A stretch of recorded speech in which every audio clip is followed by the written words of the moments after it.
English Gurukul परिवार का हिस्सा बनने के लिए और हमारे साथ अपनी इंग्लिश को इम्प्रूव करने के लिए चैनल को अभी सब्सक्राइब कीजिए। हेलो दोस्तों, स्वागत है आपका इंग्लिश गुरुकुल यूट्यूब चैनल पे। दोस्तों, अभी हम सप्लीमेंट्री रीडर का 7वां चैप्टर पढ़ रहे हैं जिसका नाम है द नेकलेस।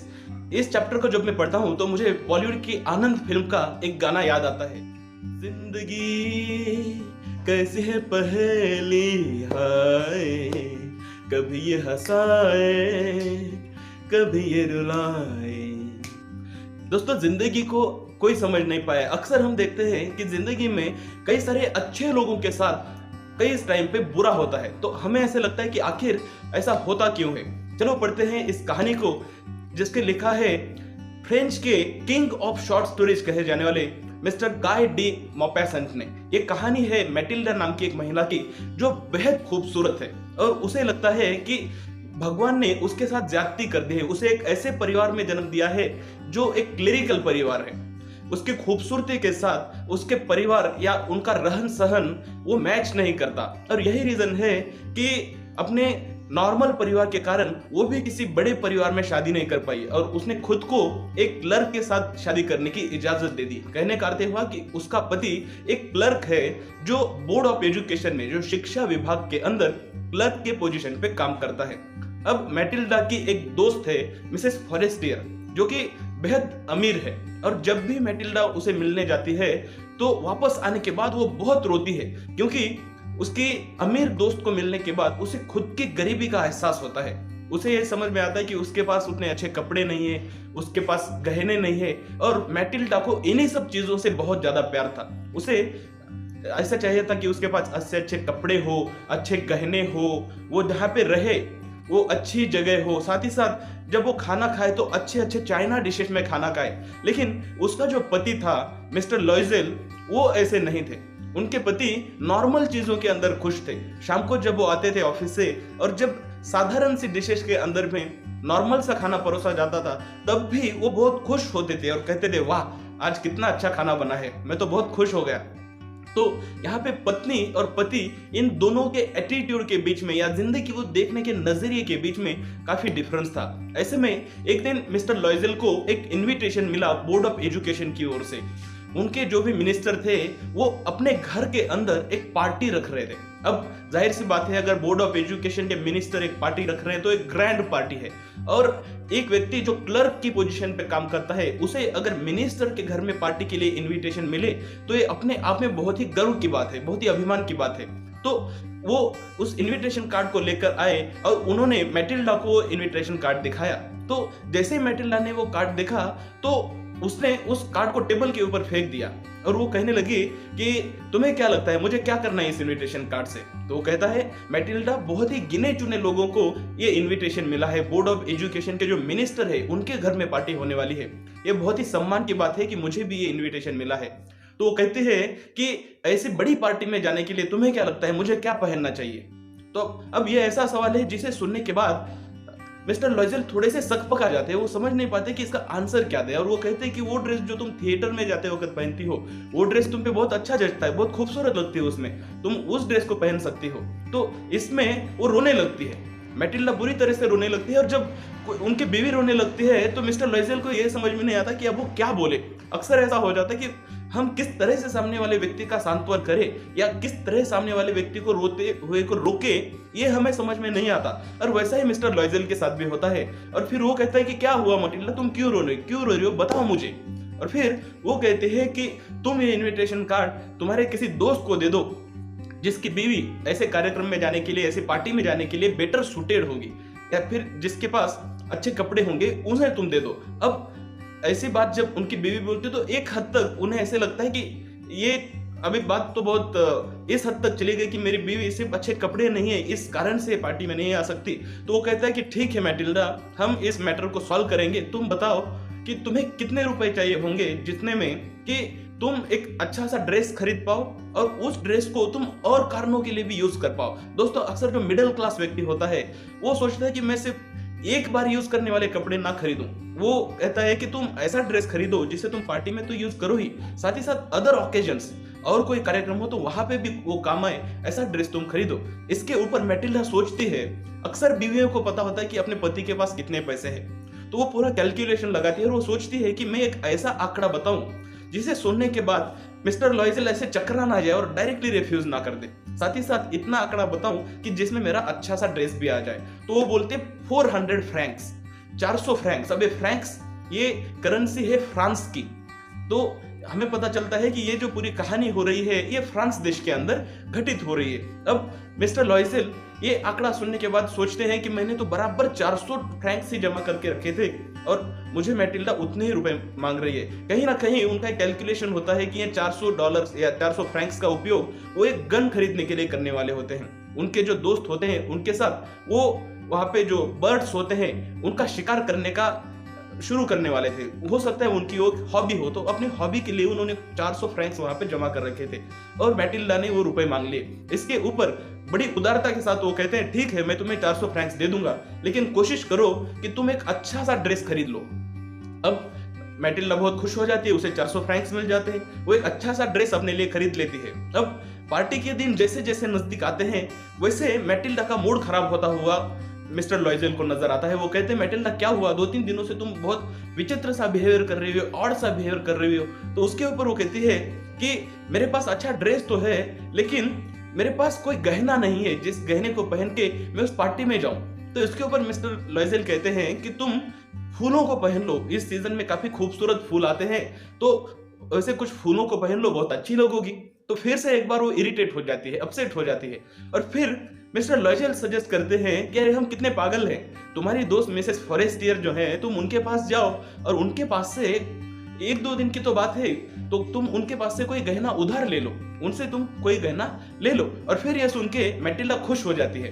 वो कहती है मैंने तो सोचा ही नहीं था इसके बारे में। फिर अगले ही दिन मैटिल्डा उनकी दोस्त मिसेस फॉरेस्टियर के पास जाती है और फिर मिसेस फॉरेस्टियर उदारता के साथ अपने गहने उनको पेश करती है। सारे गहनों को देखने के बाद मैटिल्डा उसमें से एक नेकलेस को चूज करती है और वो नेकलेस हीरो का बना हुआ होता है, काफी खूबसूरत वो नेकलेस होता है। और फिर उस नेकलेस को देखने के बाद थोड़े संकोच के साथ मैटिल्डा पूछती है कि क्या तुम मुझे ये नेकलेस दे सकते हो, सिर्फ एक नेकलेस ही दे दो।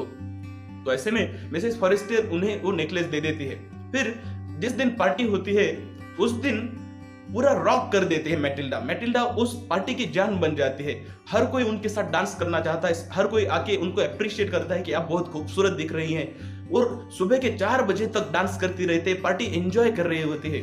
और मिस्टर लॉयजल लगभग 12 बजे के करीब, मिडनाइट के करीब सो जाते हैं, क्योंकि उन्हें ये चालू होता है कि अगले दिन मुझे ऑफिस भी जाना है, मैं पूरे पार्टी एंजॉय नहीं कर सकता। तो वो सो जाते हैं, लेकिन मैटिल्डा और कुछ महिलाओं के साथ लगभग सुबह के 4 बजे तक पार्टी एंजॉय कर रही होती है। जब सुबह के 4 बज जाते हैं तो पार्टी खत्म होने का टाइम हो जाता है। तो ऐसे में मिस्टर लॉयजल मैटिल्डा के गर्दन के इर्द गिर्द एक सादा सा कपड़ा ढक देते हैं और फिर यहाँ पे मैटिल्डा को थोड़ी शर्मिंदगी महसूस होती है, क्योंकि बाकी की जो महिलाएं हैं वो फर लपेट रही होती है। आपको पता होगा जो फर होते हैं वो काफी मुलायम सी चीजें होती है, हाई क्वालिटी चीजें होती है। तो वो देखते हैं कि बाकी की जो महिलाएं हैं वो अच्छे अच्छे फर अपने गर्दन के इर्द गिर्द यहाँ पे लपेट रही है, जबकि मैं सादा सा कपड़ा यहाँ पे लपेट रही हूँ। तो वो वहां शर्मिंदगी से बचने के लिए जल्दी जल्दी में वहां से बाहर निकलती है। मिस्टर लॉयजल मैटिल्डा को कहते हैं कि रुको मैटिल्डा, मैं कैब बुलाता हूँ, कैब से जाएंगे। लेकिन वो रुकती नहीं है, वो आगे आगे चलती जाती है। ऐसे में अब जब पत्नी आगे आगे भाग रही है तो मिस्टर लॉयजल को भी उनके पीछे पीछे जाना पड़ता है। और ऐसे में वो वॉक करते करते वो जो मिनिस्टर का हाउस है जहाँ पे पार्टी है वहां से कुछ दूरी तक वो वॉक करते करते चले जाते हैं, पैदल ही चले जाते हैं। अब जब पैदल जाते हैं तो उनको वहां पे कोई कैब नहीं मिलती है। थोड़ा और दूर जाने के पास वहां पे एक ब्रिज होता है जहाँ पे उन्होंने एक पुराना सा टांगा मिलता है। ये पेरिस की बात है जहाँ पे अक्सर टांगे यूज किए जाते थे। तो वो एक टांगे में बैठकर अपने घर तक आते हैं। वो टांगा उनको उनके घर के दरवाजे तक लाके छोड़ देता है। फिर जब मैटिल्डा अपने अपार्टमेंट में जाती है, घर में जाती है, तो वो सोचती है कि एक बार मैं अपने आप को फिर से एक बार इस पूरे ब्यूटीफुल ड्रेस में, इस नेकलेस के साथ देख लूं, अपनी पूरी ग्लोरी में मैं अपने आप को देख लूं। इसलिए वो आईने के सामने जाती है और अपने गर्दन के इर्द गिर्द जो कपड़ा लपेटा होता है वो कपड़े को निकालती है। और जैसे ही वो कपड़े को निकालती है वो शॉक हो जाती है, वो चिल्ला बैठती है, क्योंकि उसके गर्दन के इर्द गिर्द जो उसने नेकलेस पहना हुआ था वो नेकलेस वहां से गायब था। तो फिर जब वो चिल्लाती है तो लॉयजल उनको पूछते हैं कि क्या हुआ, क्यों चिल्ला रही हो। तो कहती है कि नेकलेस खो गया है, नेकलेस नहीं मिल रहा है। फिर वो उस ड्रेस के फोल्ड्स में, क्योंकि अक्सर ऐसा हो जाता है कि जो गहना वगैरह गिरा होता है कई दफा वो हमारे जेब में गिर जाता है, ड्रेस के फोल्ड्स में गिर जाता है, तो वो उनके ड्रेस का पूरे फोल्ड्स चेक करते हैं, लेकिन वहां पे वो नेकलेस उन्हें नहीं मिलता है। फिर लॉइजल फिर से एक बार कपड़े पहनते हैं और बोलते हैं कि जहां पे हम वॉक करते करते निकले थे वहां पे मैं जाता हूँ, वहां पे चेक करता हूँ। फिर वो वहां से चले जाते हैं। ये सुबह का टाइम होता है, सुबह का 4-5 बजे का, तो उतनी अर्ली मॉर्निंग वो फिर से एक बार जाके चेक करते हैं। लेकिन जब वो 7 बजे वापस आते हैं तो वो कहते हैं कि मुझे कहीं पे भी नेकलेस नहीं मिला है। फिर वो पुलिस में जाते हैं और पुलिस स्टेशन में जाके रिपोर्ट लिखा देते हैं। साथ ही साथ वो न्यूज पेपर में भी इश्तिहार देते हैं कि हमारा नेकलेस खो गया है, अगर किसी को मिलेगा तो आप हमें लौटा दीजिए, हम आपको एक इनाम देंगे। वो इनाम की भी घोषणा करते हैं, लेकिन जैसा कि एक्सपेक्टेड था कोई भी उन्हें वो नेकलेस रिटर्न नहीं करता है। 2-3 दिन होने के बाद अब जब उन्हें पता चल गया कि नेकलेस नहीं मिल रहा है तो मिस्टर लॉइजल कहते हैं कि तुम अपनी दोस्त को एक लेटर लिख दो और उनको बताओ कि नेकलेस का जो क्लास्प है जिसे वहां पे बांधा जाता है वो क्लास्प टूट गया है, तो उसे रिपेयर करने में मुझे थोड़ा टाइम लगेगा, तो मुझे थोड़ा टाइम दो। तो जैसे जैसे मिस्टर लॉइजल बताते हैं वैसे वैसे मैटिल्डा लिखती है और लेटर मिसेस फॉरेस्टियर को भेज देती है। फिर ऐसे करने से उनको और थोड़ा सा टाइम मिल जाता है, लेकिन जब कुछ टाइम बीत जाता है, कुछ दिन बीत जाते हैं, फिर भी नेकलेस का कुछ पता नहीं लगता। ऐसे में मिस्टर लॉइजल जो कि मैटिल्डा से 5 साल बड़े हैं, उम्र में बड़े हैं, वो कहते हैं कि हमें ये नेकलेस रिप्लेस करना पड़ेगा। मतलब ये हुआ कि हमें दूसरा नेकलेस खरीद कर देना पड़ेगा।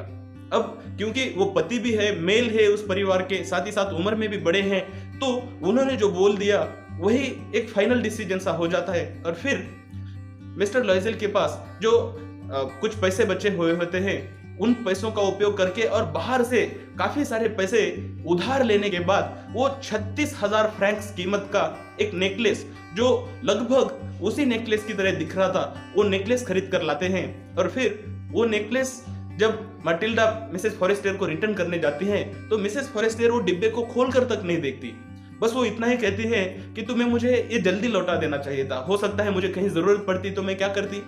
लेकिन वो खोल कर नहीं देखती है और मैटिल्डा के मन के अंदर ये डर होता है कि अगर ये खोल कर देखेंगी और उन्हें ये समझ में आएगा कि ये तो थोड़ा अलग सा नेकलेस है, तो हो सकता है उन्हें ऐसा लगेगा कि मैंने उनके रॉबरी कर ली, मैंने उनके नेकलेस की चोरी कर ली, ऐसा उन्हें लग सकता है। लेकिन वो उस डिब्बे को खोल कर नहीं देखती है और फिर उस नेकलेस को मिसेस फॉरेस्टियर को सुपुर्द करके मैटिल्डा वापस आ जाती है। और जैसे ही वो घर पे वापस आती है, यहाँ से उनकी जिंदगी का एक नया दौर शुरू हो जाता है, एक नया फेज शुरू हो जाता है, क्योंकि अब उन्होंने कई सारे पैसे लोन लिए होते, कई सारा पैसा उन्होंने कर्जे से लिया होता है। अब ये पैसा वापस भी तो रिटर्न करना है, इसलिए वो जिस जगह पे रहते थे उस जगह से छोड़कर उन्हें एक साधारण सी जगह पे रहने को जाना पड़ा, जहां पे बहुत ही कम भाड़ा था, जहां पे हम इंग्लिश में एटिक वर्ड को सुनते हैं। तो एक बहुत ही साधारण सी रूम वो भाड़े से लेते हैं जिसका भाड़ा बहुत कम है। लेकिन इतने पे ही बात नहीं रुकती, भाड़ा भी कम, लेकिन पहले जो उनके घर में मेड काम करती थी, जो सर्वेंट काम करती थी,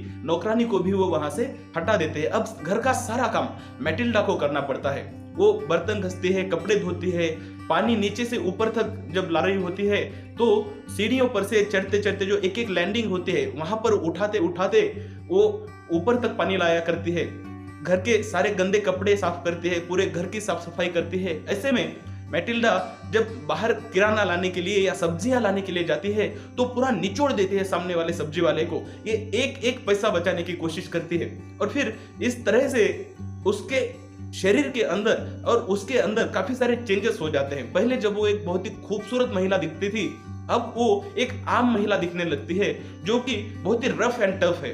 वही दूसरी ओर उसके पति मिस्टर लॉइजल, वो पहले से ही एक क्लेरिकल जॉब करते थे, लेकिन ऑफिस खत्म होने के बाद शाम को जो कुछ मर्चेंट्स होते हैं, जो दुकानदार होते हैं, उनके दुकानों का हिसाब करने का भी वो काम ले लेते हैं। साथ ही साथ रात में कुछ अकाउंट्स कॉपी करने का भी वो काम करते हैं, जहां पे उन्हें एक पेज के लिए 5 सू, आप मान सकते हो 5 पैसा मिला करता था। तो इस हिसाब से वो भी अपना पूरा समय काम के अंदर व्यतीत करते हैं। इस तरह से जब 10 साल बीत जाते हैं तो 10 साल होते होते उन्होंने जितना भी कर्जा लिया था वो पूरा कर्जा खत्म हो जाता है। लेकिन इस 10 साल के अंदर मैटिल्डा की जिंदगी पूरी तरह से चेंज हो जाती है। वो पूरी तरह से एक डिफरेंट पर्सन बन जाती है, अलग पर्सन बन जाती है।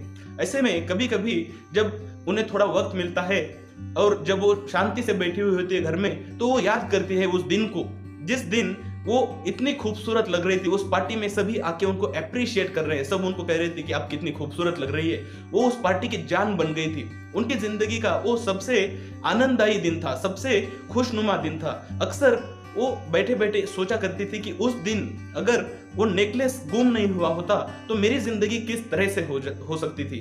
तो उस बात से उन्हें लगता है कि एक छोटी सी चीज, एक छोटी सी लापरवाही या एक छोटा सा एक्सीडेंट इंसान की जिंदगी कितनी बुरी तरह से चेंज कर सकता है, इसका उन्हें एहसास होता है। कभी कभी उन्हें पछतावा भी होता है, लेकिन अब वो कुछ नहीं कर सकती। 10 साल ऐसे ही बीत जाते हैं और उनका पूरा कर्जा अभी चुक गया होता है। एक दिन मैटिल्डा जब गार्डन के अंदर घूम रही होती है तो उन्हें उनकी दोस्त मिसेस फॉरेस्टर दिखाई देती है, जो अपने बच्चे के साथ गार्डन में घूम रही होती है।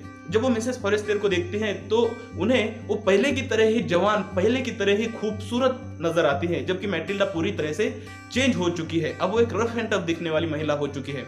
ऐसे में मैटिल्डा के मन में ख्याल आता है कि मिसेस फॉरेस्टर से बात करूं या ना करूं, ये उलझन उनके मन में होती है। लेकिन वो सोचती है कि क्यों बात ना करूं, मैंने तो पूरा कर्जा चुका दिया है, मैंने कोई चोरी नहीं की है। तो ऐसे में वो जाकर मिसेस फॉरेस्टर से बात करती है और जब वो उन्हें हेलो कहती है तो अब जाहिर सी बात है वो पुरानी दोस्त है तो उन्हें डायरेक्टली उनके नाम से संबोधित करते, डायरेक्ट उनका नाम लेती है। तो मिसेस फॉरेस्टर सोचती है ये कौन महिला है, ये कौन औरत है जो मुझे मेरे नाम से पुकार रही है, ऐसे जैसे मुझको पहचानती है। तो वो कहते हैं कि शायद आप कंफ्यूज हो गई हैं, मैं आपको नहीं पहचानती। तो ऐसे में मैटिल्डा अपने आप को इंट्रोड्यूस कराती है और कहती है कि मैं तुम्हारी दोस्त मैटिल्डा हूँ। और जैसे ही वो अपना नाम बताती है तो मिसेस फॉरेस्टर पूरी तरह से चौंक जाती है। वो कहते हैं मैटिल्डा क्या हो गया तुमको, तुम तो पूरी तरह से चेंज हो गई हो। तो मैटिल्डा कहती है कि तुम्हें याद होगा 10 साल पहले मैंने तुमसे वो नेकलेस लोन पे लिया था, मैंने तुम्हारे पास से वो नेकलेस लिया था एक मिनिस्टर की घर की पार्टी अटेंड करने के लिए। तो मिसेस फॉरेस्टर कहती है हाँ मुझे याद है कि तुमने वो नेकलेस लिया था। तो वो कहती है कि वो नेकलेस खो गया था। अब मिसेस फॉरेस्टर कहती है ऐसा कैसे हो सकता है, क्योंकि तुमने तो मुझे नेकलेस लौटाया है। तो वो कहती है कि मैंने उस नेकलेस को रिप्लेस किया है और शायद तुम पहचान नहीं पाई। और उस नेकलेस को खरीदने के लिए जो कर्जा लिया था वो कर्जा खत्म होते होते अभी 10 साल बीत गए। और वो अभिमान के साथ कहती है कि मुझे खुशी है कि अब हम पूरा का पूरा कर्जा चुका चुके हैं। अब जैसे ही ये बात मैटिल्डा कहती है तो मिसेस फॉरेस्टर कहती है कि इसका मतलब ये हुआ कि मैंने तुमको जो नेकलेस दिया था उसके बदले मुझे एक डायमंड का नेकलेस लाकर दिया है। तो वो कहती है हाँ मैंने तुम्हें एक डायमंड का नेकलेस लाकर दिया, वो इतना असली है कि तुम शायद कभी पहचान ही नहीं पाई। तो इसके ऊपर मिसेस फॉरेस्टर कहती है कि मैटिल्डा मैंने तुम्हें जो नेकलेस दिया था वो डुप्लीकेट था, उसकी कीमत 500 फ्रैंक से ज्यादा नहीं थी। और इसी के साथ ही ये कहानी अंत हो जाती है। ये कहानी जैसे ही अंत होती है तो हम रीडर्स को एक शॉक महसूस होता है। हमें लगता है कि एक छोटी सी गलती हो गई थी, हम मानते हैं गलती ये थी कि उनके पास से वो नेकलेस खो गया था, लेकिन एक डिसीजन उन्होंने लिया, उस डिसीजन ने उनकी जिंदगी खराब कर दी। उस नेकलेस के खोने के कारण उनकी जिंदगी खराब नहीं हुई, बल्कि उस डिसीजन के कारण उनकी जिंदगी खराब हुई। वो डिसीजन था एक नया नेकलेस खरीद कर देने का। यहाँ पे जब इतना बड़ा डिसीजन लेने था तो यहाँ पे जरूरत थी कि वो मिसेस फॉरेस्टर को कहते कि मिसेस फॉरेस्टर आपने जो हमें नेकलेस दिया था वो नेकलेस खो गया है, आप हमें थोड़ा समय दीजिए। अगर वो ऑनेस्टी के साथ, पूरी ईमानदारी के साथ मिसेस फॉरेस्टर को ये बताते कि जो उन्होंने नेकलेस लिया था वो खो गया है, ऐसे में उन्हें सच्चाई का पता चलता, हकीकत का पता चलता कि जो नेकलेस वो लाए थे वो नेकलेस था ही डुप्लीकेट। तो ऐसे में 400-500 फ्रैंक्स वो आसानी से दे सकते थे, अफोर्ड कर सकते थे और ये मामला वहीं पे सुलझ सकता था। इनकी जिंदगी इतनी पूरी तरह से चेंज नहीं होती, इतनी जिंदगी उनकी खराब ना होती अगर वो ईमानदारी के साथ ये सारी चीजें बता देते। दोस्तों उम्मीद करता हूं आपको ये चैप्टर अच्छे से समझ गए, इसका थीम आपको अच्छे से समझ गए। अगर आपके कुछ सवाल है और कुछ सुझाव है तो जरूर आप कमेंट लिखकर पूछ सकते हैं। Thank you very much.